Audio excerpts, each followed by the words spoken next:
Dunkin Donuts, in a 1984 commercial, introduced us to the phrase, "Gotta make the donuts."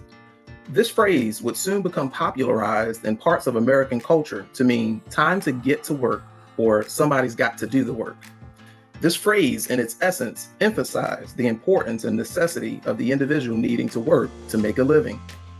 In the Old Testament of the Bible, God delivered his people from Egypt, where they relied on Pharaoh for their provisions, and led them into the wilderness where God provided them manna from heaven and prevented their clothes from wearing away for 40 years. We are then introduced to one of God's prophets in 1 Kings during one of God's many occasions of cautioning his people and others while also being a covering for them. This story tugs at the heart of the believer to trust God and touches the believer to fortify their faith. While we are reminded of the power of God's blessings, we are also not to be remiss of the burden that accompanies the blessing.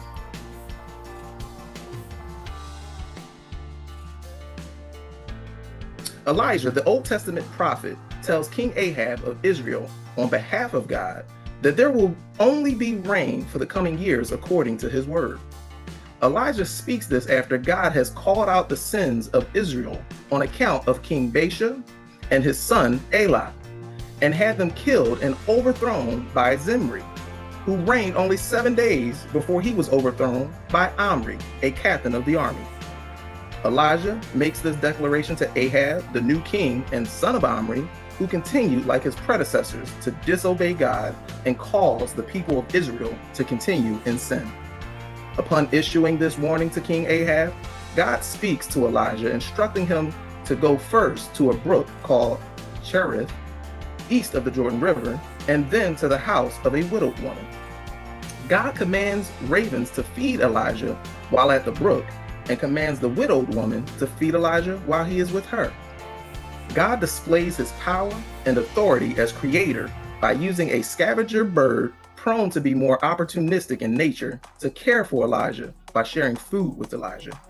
God then uses another unlikely source in a widow who had resigned to the prospect of death, as she was on the last of her resources and had no one to provide for her. She apparently had knowledge of the living God, but she did not view him as her provider.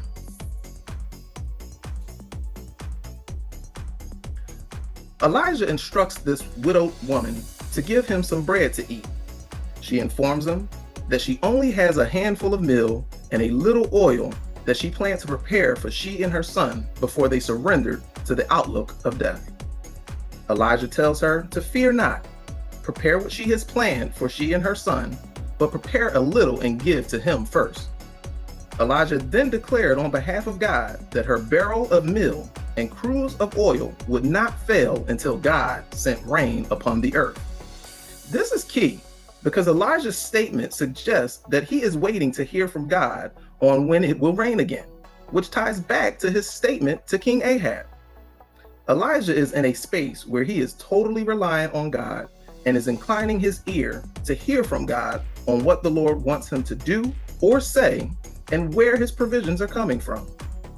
The woman believes what Elijah has spoken to her on behalf of the Lord, obeys the instructions given, and witnesses the promise of God spoken through his prophet. Just as soon as her faith is strengthened, it is also tested when she is faced with her son falling deathly ill. She immediately suspects that Elijah's presence is now tied to her son's illness and is due to the account of her past sins, which are not specified. Elijah is troubled by this and immediately takes the boy, lays the boy upon the resting place the woman provided for Elijah, stretches himself over the boy 3 times, and prays that God restore the boy's soul back to his body. With the woman's son healed, she now believes without a doubt that the Lord speaks through Elijah and that God's word is truth. Can you imagine how difficult it must have been for this woman to give of her last? Do you think she might have regretted the blessing over her barrel of meal and cruse of oil once her son fell deathly ill? I am amazed and encouraged by this woman's willingness to obey the instruction of the Lord through Elijah, which likely sounded unsensible when considering what the reality of her circumstance appeared to be. This woman rejected what we might call conventional wisdom for the prospect of an extraordinary promise from God.